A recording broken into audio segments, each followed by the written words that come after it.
Where did my spleen go? I'd been getting annual x-rays for 5 years because of my job at the chemical plant, and they always came back normal. Then I slipped on some ice in my driveway and landed hard against the concrete steps. My wife drove me to urgent care thinking I'd probably cracked a rib or two, and they immediately sent me for x-rays to check for breaks. The tech positioned me against the machine and told me to hold still while she took images from different angles to get a complete view of my ribs and torso. I was sitting in the exam room waiting for the doctor to come tell me which ribs were broken, when instead, 3 different medical professionals walked in looking confused. The radiologist was holding my x-ray films and kept flipping between them like she was trying to solve a puzzle that made no sense. She asked me if I'd ever had abdominal surgery, and I told her no, because I'd never had any surgery at all except getting my wisdom teeth out. She asked again if I was absolutely certain I'd never had any kind of operation on my torso, and I said I was completely sure because I didn't even have any scars. The radiologist put my x-ray up on the light box and pointed to an area on the left side of my abdomen where she said my spleen should be visible. The space was completely empty with just normal tissue where the organ should have been sitting. She said spleens don't just disappear and asked if I had any medical conditions that might affect my organs. I told her I'd just had my annual screening 6 months ago, and everything had been totally normal, including my spleen, which was definitely there, and the right size. They pulled up my previous x-rays in their computer system, and there it was in last year's image exactly where it should be. The radiologist kept switching between the old image and the new one, and you could clearly see my spleen in one and absolutely nothing in the other. She called in the head of radiology, who looked at both images and immediately ordered a CT scan to get a better view. He kept asking if I'd been to any other hospitals or clinics recently, or if I'd had any procedures done that I might have forgotten about. The CT scan confirmed what the x-ray showed, which was that my spleen was completely gone without any sign of surgical removal. There were no scars on the inside of my abdomen, and all the blood vessels that should have connected to my spleen just ended in normal tissue like the organ had never existed. The surgeon they brought in for consultation said, "This is physically impossible because spleens don't spontaneously vanish, and even if someone had removed it, there would be clear evidence of the surgery." They ran blood tests to check if I had a functioning spleen somewhere else in my body that just wasn't showing up on imaging. The results showed that my blood had all the markers of someone who'd been living without a spleen for at least several months, even though my last blood work from 6 months ago showed normal spleen function. The hematologist said my white blood cell count and platelet levels were exactly what she'd expect to see in someone who'd had their spleen removed surgically, but she couldn't explain how that was possible. My wife was convinced the hospital had mixed up my x-rays with someone else's, but they ran the tests 3 more times with different machines and different technicians. Every single scan showed the same thing, which was absolutely no spleen where there should definitely be a spleen. They even brought in a portable ultrasound to check in real time, and the tech spent 20 minutes searching my entire abdomen without finding any trace of the organ. Word got around the hospital about my case, and doctors from different departments kept stopping by to look at my scans. One infectious disease specialist asked if I'd traveled anywhere unusual or been exposed to any rare parasites that might consume organ tissue. An oncologist wondered if I could have had a cancer that somehow dissolved the entire organ without leaving any trace. Every theory they came up with fell apart when they tried to explain how it could happen without symptoms or scarring. They started asking about my daily routines and any changes I'd made in the past year. I mentioned that I'd started taking new vitamins from this wellness clinic that Harper's friend recommended about 8 months ago.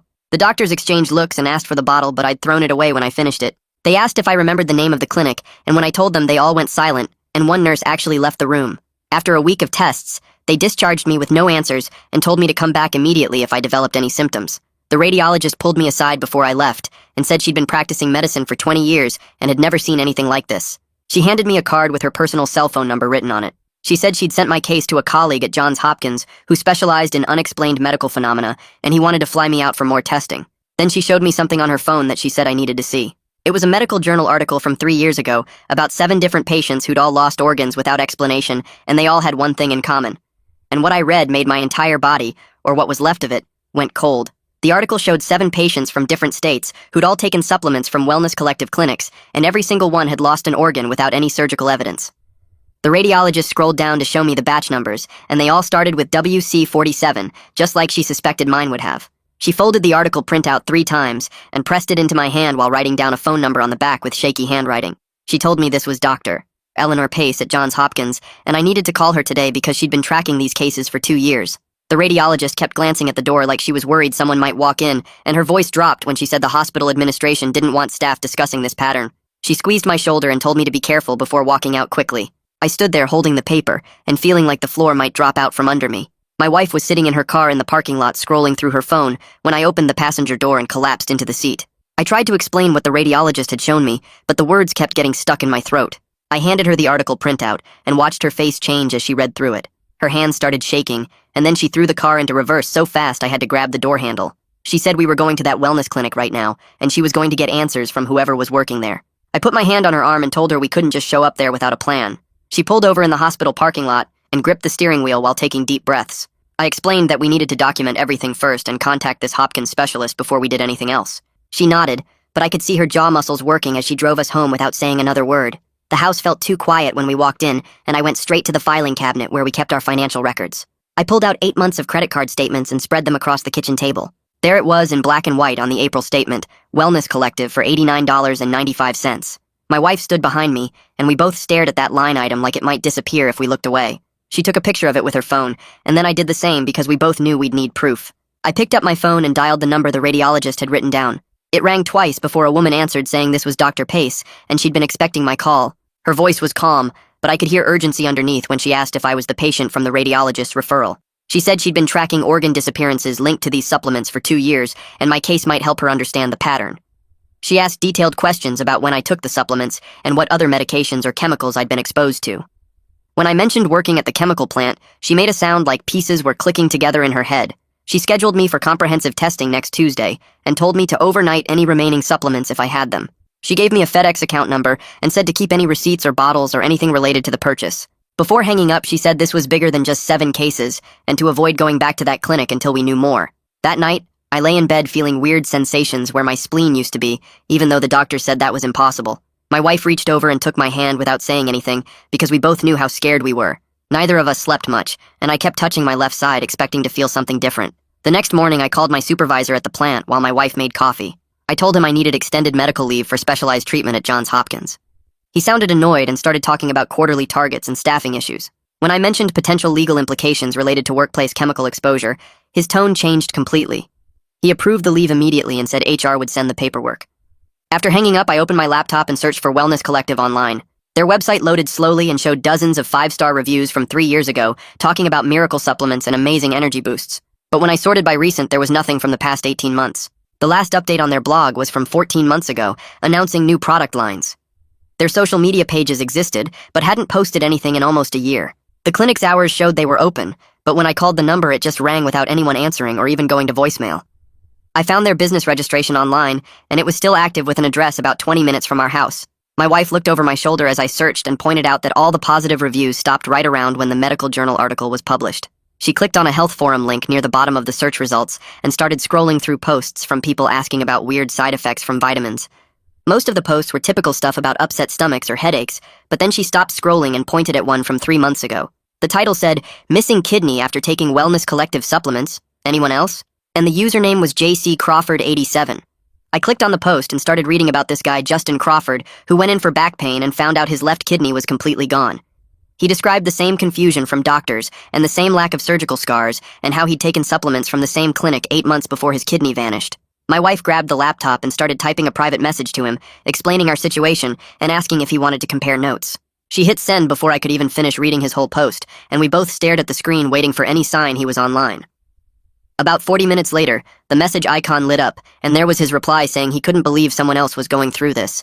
He gave me his phone number and said to call immediately because his wife, Chelsea, had been keeping track of other cases. He mentioned they'd found 4 more people so far who all had different organs missing after taking those supplements. I dialed his number, and he answered on the first ring sounding desperate to talk to someone who'd believe him. He told me Chelsea had spreadsheets and medical records and emails from other victims, and they'd been trying to find patterns for months. He said she'd call me in a few hours after she got home from work because she understood the medical stuff better than him. Sure enough, Chelsea called that afternoon, and her voice was all business like she'd been preparing for this conversation. She explained they had an informal network of 6 people, including Justin, who'd all lost different organs after taking supplements from Wellness Collective.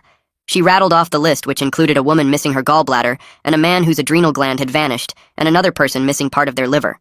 The thing that connected everyone was the batch numbers on their supplement bottles all started with the same code. She said every single person had a batch number beginning with WC47, followed by a letter. She asked if I still had my receipt or any record of what batch I'd purchased. I told her to hold on while I dug through the filing cabinet where my wife keeps all our receipts and credit card statements. My fingers were shaking as I flipped through the folder from 8 months ago, looking for anything from the wellness clinic. There it was stapled to the credit card statement with the itemized receipt showing the supplement name and price. At the bottom, in small print, was the batch number, and my stomach dropped when I saw WC47B printed clearly on the paper.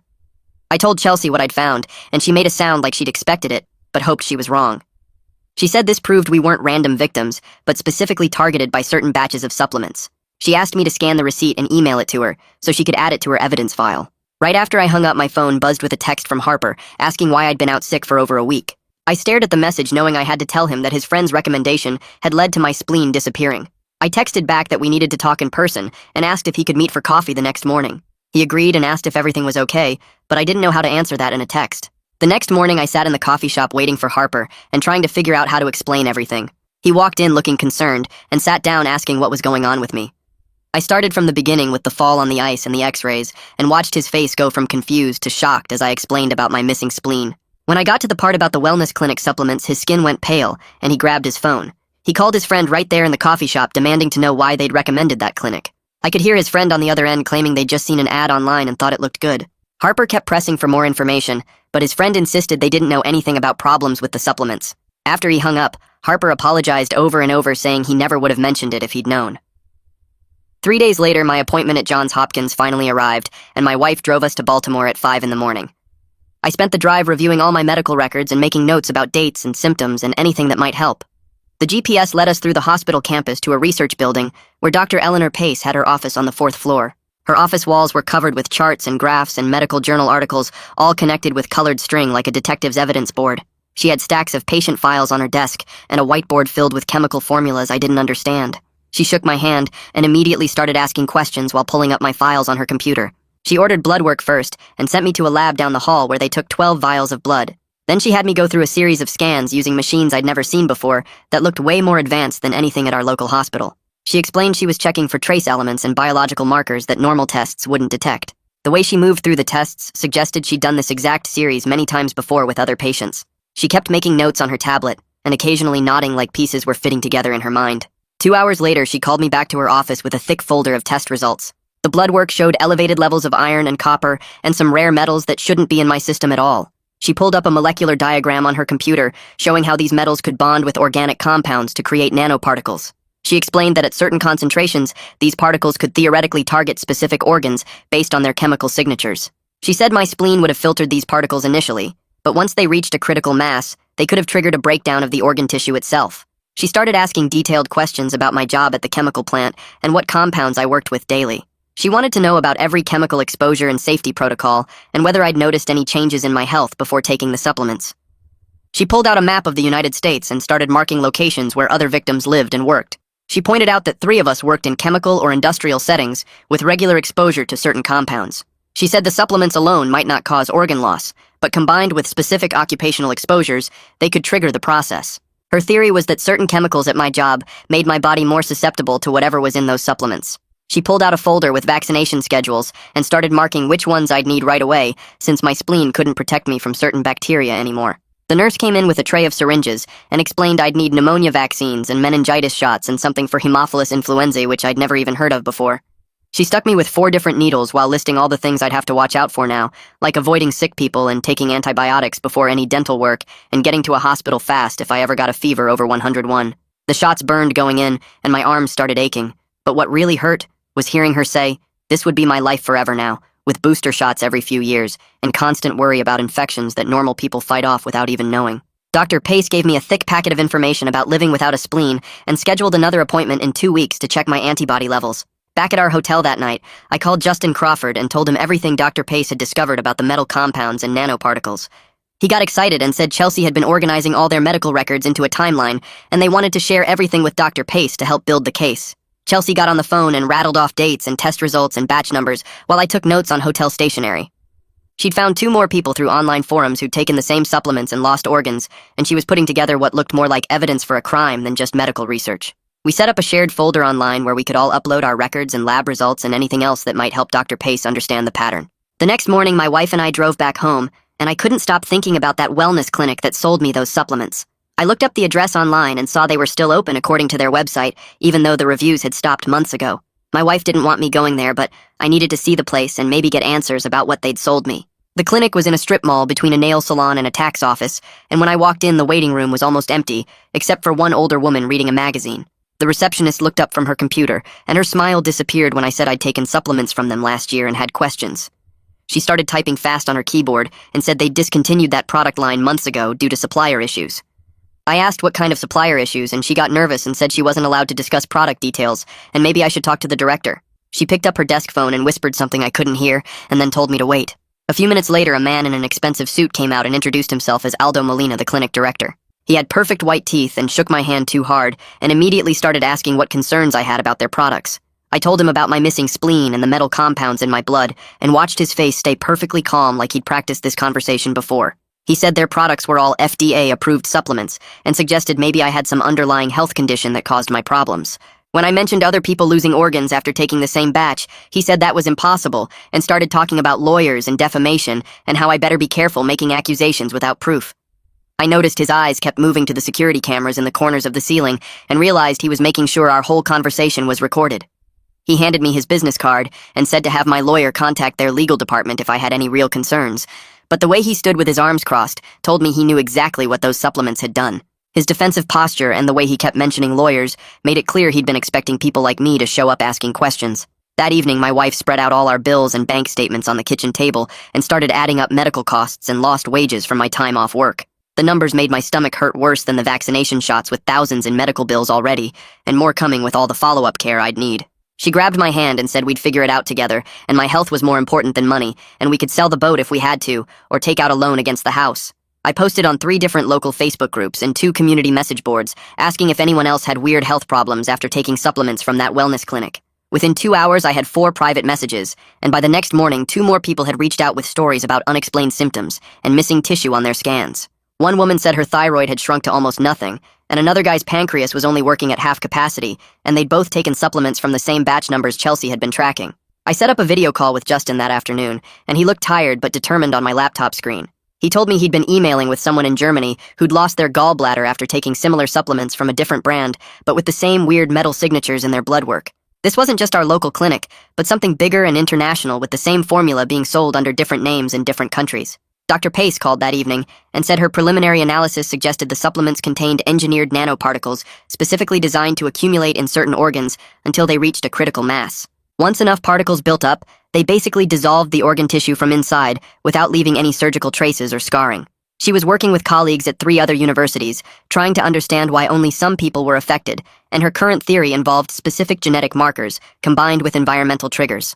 My job at the chemical plant with all those industrial compounds might have been the exact trigger that activated the nanoparticles in my system, while someone else taking the same supplements might not have the right combination of factors. 3 days later, my phone buzzed with a notification from an encrypted messaging app I didn't even know I had installed. The message came from someone named Kara Nicholson, who said she worked at the wellness clinic and had information about what they'd been doing, but needed protection before she could share anything. She said she'd been watching what happened to customers for months and couldn't stay quiet anymore, but was scared of what Molina might do if he found out she was talking. I typed back that I'd meet her anywhere she felt safe, and she suggested a coffee shop 40 minutes away, where nobody from the clinic would see us. That same afternoon, my work called, and the HR representative said I needed to either return to my position immediately or provide more detailed medical documentation within 48 hours. The way she talked made it clear they were getting impatient with my extended absence and didn't care that I was dealing with a missing organ and all the health problems that came with it. She reminded me that I'd already used up most of my sick leave, and if I didn't have proper documentation, they'd have to start disciplinary proceedings. The next morning, my supervisor called directly and said they needed me back for mandatory overtime because they had a big order to fill and were short-staffed. I told him I couldn't work around chemicals anymore without my spleen to filter toxins, and he got quiet before saying that was my choice, but refusing mandatory overtime would result in a write-up. 20 minutes later, I got an email with the official disciplinary notice attached, saying my refusal to work assigned shifts could affect my annual review and potential for advancement. I forwarded everything to my wife, who called me immediately saying we should get a lawyer, but I was too focused on meeting Kara to deal with work drama right then. Kara showed up at the coffee shop carrying a thick manila envelope and looking around nervously every few seconds. She slid the envelope across the table and told me to look at the documents inside, but not to react too much because she didn't know if anyone was watching. The first page showed internal emails between Molina and someone at a pharmaceutical research company discussing different formulations of what they called targeted dissolution compounds, with specific batch numbers assigned to each variation. The emails talked about tracking which organs each batch affected and how long the process took from initial consumption to complete dissolution. There were spreadsheets showing customer names matched with batch numbers and expected outcomes with notes about which combinations worked best for different organ systems. One column tracked successful dissolutions, with check marks next to names and dates when customers reported health changes or stopped coming back to the clinic. Kara pointed to a section highlighting how they deliberately marketed these compounds as natural supplements to avoid FDA oversight while knowing exactly what they would do to people's bodies.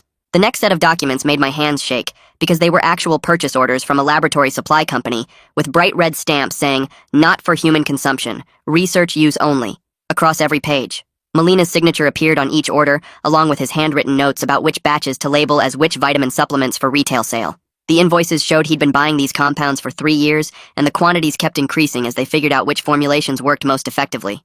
Kara had photocopied everything, including credit card statements, showing the clinic paid premium prices for expedited shipping on these research chemicals. She told me she'd started collecting evidence 6 months ago when she noticed customers coming back with strange symptoms and Molina telling her to stop asking questions about it. That evening, I called Dr. Pace and told her about the documents, and she said this was exactly the evidence she needed for the Institutional Review Board.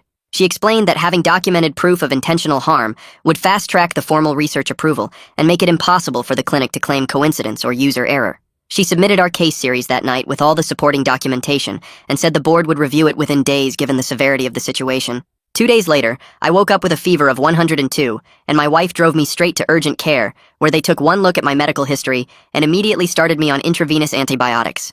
The doctor explained that without a spleen, even a minor infection could turn life-threatening within hours, and they weren't taking any chances with my symptoms. They kept me for 6 hours running tests and monitoring my vital signs before releasing me with 3 different prescriptions and strict instructions to return if my fever went above 101 again. That night, my wife sat on the edge of our bed crying and saying she was scared of losing me to something as simple as a cold now that my immune system was compromised. She held my hand and said she'd been reading about people dying from infections that normal immune systems would fight off easily, and she couldn't stop thinking about all the ways I could get sick now. We stayed up talking about how to balance investigating what happened with keeping me healthy and agreed that my health had to come first, no matter how much we wanted answers. The next morning, I filed a formal FDA MedWatch report online detailing my timeline from taking the supplements to discovering my missing spleen, with all the batch numbers and purchase dates included.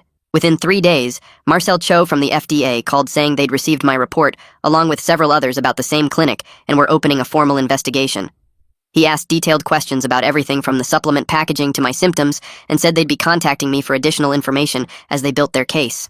That afternoon, my phone rang showing a number I didn't recognize, and when I answered, Molina's voice came through loud and angry, saying I was spreading lies about his business, and if I didn't stop immediately, he'd sue me for defamation. His voice shook with rage as he threatened to take everything I owned and destroy my reputation, but underneath the anger, I could hear fear creeping through. I hung up on him and blocked his number, but my hands were shaking, so bad I could barely hold the phone. Kara texted me an hour later asking to meet at a coffee shop downtown because she had something important to give me. I drove there wondering if this was some kind of trap, but when I walked in, she was sitting alone in the back corner looking nervous. She slid a small padded envelope across the table and told me to put it in my pocket right away without looking inside. Her eyes kept darting to the door like she expected someone to walk in any second. She whispered that it was a sealed vial from the exact same batch I took 8 months ago. She'd saved it when she started noticing weird things happening at the clinic and thought someone should test what was really in those supplements. I asked why she was helping me, and she said she couldn't sleep at night knowing what they'd done to people. She left first and told me to wait 10 minutes before following, so nobody would see us together. I drove straight to Hopkins with the vial hidden in my jacket pocket and called Dr. Pace from the parking lot. She met me at the lab entrance and took the vial directly to someone named Quentin Herrera, who ran their advanced testing facility. He handled it with thick gloves and put it in a sealed container before starting his analysis. We waited in Dr. Pace's office while he worked, and she showed me emails from other doctors reporting similar cases. 3 hours later, Quentin came back with printouts showing chemical structures I didn't understand. He explained the vial contained iron nanoparticles coated with something called polyethylene glycol and bonded to plant extracts. The chemistry was way more complex than anything that should be in natural vitamins. He said whoever made this knew exactly what they were doing because the coating would let the particles pass through stomach acid unchanged. Dr. Pace studied the results, and her face got more serious with each page she read. She explained the nanoparticles were designed to accumulate in organs that filter blood like the spleen and liver. Once enough built up, they would basically overwhelm the organ's filtering system and cause it to shut down slowly over months. The process was gradual enough that my body had time to adapt, which is why I never felt really sick. She said my spleen probably started failing 6 months ago and just slowly disappeared as the tissue broke down. The radiologist from my hospital called that afternoon, saying Dr. Pace had sent her the lab results. She pulled up my old x-rays on her computer and looked at them with this new information. She pointed to areas around where my spleen used to be and showed me subtle density changes she hadn't noticed before. The tissue was slightly darker in each scan, showing the nanoparticles building up over time. The evidence had been right there in every x-ray, but too subtle to spot without knowing what to look for. She made copies of everything and said she was adding it to the case file she was building. Marcel Cho from the FDA called the next morning, saying he needed to schedule a formal interview immediately. He explained they'd gotten multiple reports about the wellness clinic and were moving toward criminal charges. The interview would be recorded and used as evidence if the case went to trial. He gave me the address of a federal building downtown and said to bring any documentation I had. My phone rang right after, and it was HR from the chemical plant demanding I provide fitness for duty paperwork before returning to work. They said even desk duty required medical clearance now that I had a documented organ loss.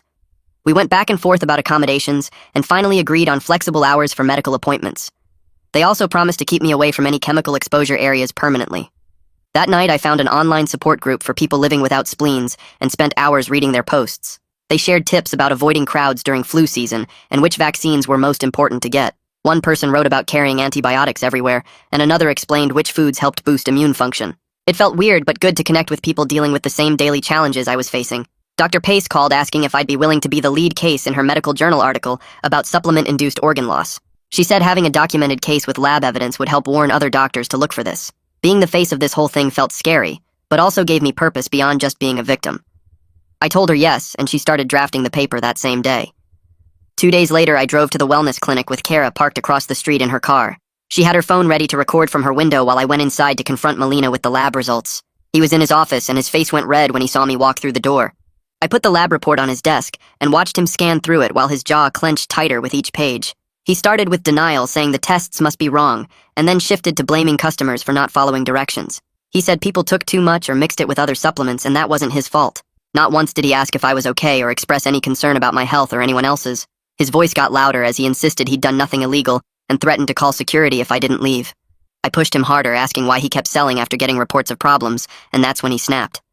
He stood up and said something about acceptable losses and needing to maximize profit before regulators caught on. He said the real money was in the first year before the FDA started sniffing around, and after that you just moved on to the next product. Kara got the whole thing on video from her car, including him admitting he knew about problems early on. Dr. Pace called me that evening and told me to stay away from the clinic now that we had evidence because the FDA was building an enforcement case, but there were bigger financial players involved than just Molina who wouldn't want this exposed. She explained that supplement companies had major investors who stood to lose millions if this scandal went public, and some of them had connections to people who could make problems for whistleblowers. I asked what kind of problems, and she just said to be careful and document everything, but avoid direct confrontation from now on. 3 days later, Marcel Cho from the FDA scheduled my formal interview at the federal building downtown, and I spent 4 hours going through every detail of my timeline while he typed notes on his laptop. He kept asking me to repeat certain parts, and his face got more disturbed each time I described finding out about the batch numbers and Molina's knowledge of the problems. He showed me reports from other victims he'd interviewed, and the patterns were all the same, with organs disappearing after taking supplements from specific batches. Marcel said the deliberate targeting made this different from typical contamination cases and might involve criminal charges, not just civil penalties. After the interview, my supervisor called me into his office at the chemical plant and offered me a permanent desk position reviewing safety protocols with a 20% pay cut, but better health insurance coverage. The timing felt weird, but he said they'd been planning to create this role anyway, and my situation made me the obvious choice since I couldn't work near chemicals anymore. I took the job because we needed stable income, and the insurance would cover my ongoing medical monitoring, which was going to be expensive for the rest of my life.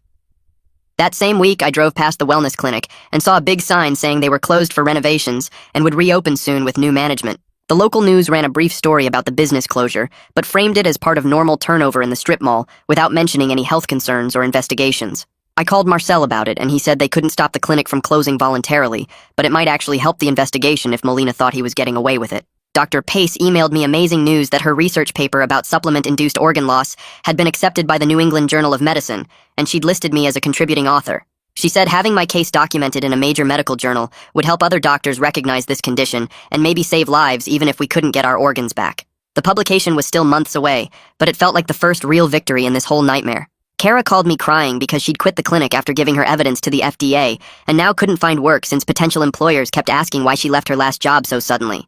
I remembered the hospital HR department was hiring for administrative positions and connected her with the recruitment manager who'd helped process my medical leave paperwork. She got an interview the next week, and they hired her for a records management position that paid less than the clinic, but at least didn't involve poisoning people. My wife and I met with a financial counselor at our credit union who helped us restructure our budget around my reduced income and the medical expenses we'd be dealing with forever.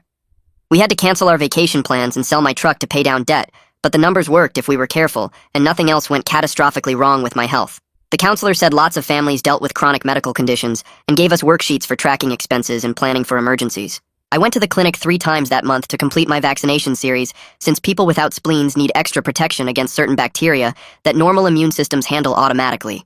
The nurse taught me how to recognize early infection signs and gave me an emergency antibiotic prescription to carry everywhere in case I got sick when I couldn't reach a doctor immediately. These little adaptations were becoming routine now, with my wallet full of medical alert cards and emergency contact numbers instead of the normal stuff I used to carry. The chemical plant announced a company-wide safety audit that my supervisor swore wasn't related to my case, but the timing seemed suspicious since they'd never done one before in my 5 years there. They brought in outside consultants who recommended better protective equipment and stricter protocols for chemical exposure, which would help future workers even if it was too late for me. The new safety measures included regular organ function screening, which definitely wasn't a coincidence, but at least something good might come from what happened to me. 2 weeks later, Marcel called to tell me the FDA had issued a public safety alert about supplements from certain batch numbers, without naming the wellness clinic directly yet. The alert warned consumers to stop taking any supplements with batch codes starting with WC47 and to seek medical attention if they experienced unexplained symptoms. It felt like progress, even though the vague language frustrated me, since people needed to know exactly which clinic had poisoned them, not just which batch numbers to avoid. Marcel explained they had to follow specific legal procedures before naming companies publicly, but promised more comprehensive warnings were coming once they finished documenting all the evidence. The alert was buried on the FDA website where most people would never see it, but at least it existed as an official acknowledgement that something dangerous had happened with those supplements. 3 weeks later, Dr. Pace called with news that her research proposal had been approved for a major grant studying how these supplements caused organ damage and what treatments might help victims like me. She promised to send updates whenever they made progress, and said our group's medical data was already helping them understand the mechanism better. The money from the grant would fund testing for prevention methods, and maybe even ways to detect damage before organs completely disappeared. That same week, I finally signed the paperwork accepting the desk position at the chemical plant after my supervisor made it clear I couldn't return to my old job without full medical clearance. The pay cut hurt, but having steady health insurance mattered more now, and my coworkers were being really supportive about the whole situation. They moved my desk away from the production areas where chemical fumes might drift and gave me flexible hours for all my medical appointments. The reduced exposure to chemicals was probably better for my health anyway, considering what had already happened to my body. A few days later, Kara sent me a message through the encrypted app saying she'd gotten the hospital job and wanted to thank me for the reference. She wrote that she finally felt safe at work, without worrying about what she was selling to people, or whether her boss was breaking laws. Knowing she'd escaped that toxic environment and found something better made the whole mess feel like it had at least helped someone, besides just exposing the clinic. The radiologist who first discovered my missing spleen called to tell me she'd been invited to present our case at a big medical conference next month. She wanted my permission to use my scans and test results in her presentation, and said she'd been telling colleagues how brave I was for pursuing answers when most people would have just accepted the mystery. Her presentation would reach hundreds of doctors who might recognize similar cases in their own practices and know to look for supplement connections. My wife surprised me that Friday by packing our bags and driving us to a lake cabin she'd rented for the weekend. We hadn't taken any kind of vacation since this whole thing started, and she said we both needed to get away from hospitals and lawyers and medical tests for a couple days. We were careful about crowds and brought hand sanitizer everywhere, but just being together somewhere quiet felt like the first step toward normal life again. The lake was peaceful, and we spent most of the time reading on the deck and cooking simple meals without talking about organs or lawsuits or medical bills. 6 months after discovering my spleen was gone, I went back to see Dr. Pace for my follow-up appointment. She ran a full set of scans checking every organ and confirmed nothing else had disappeared or shown signs of damage since we'd stopped the supplements. The blood work showed my body had adjusted to functioning without a spleen, and as long as I stayed careful about infections, my long-term outlook was actually pretty good. She wanted to keep monitoring me every year just to be safe, but said the immediate danger seemed to have passed once we identified and stopped the source.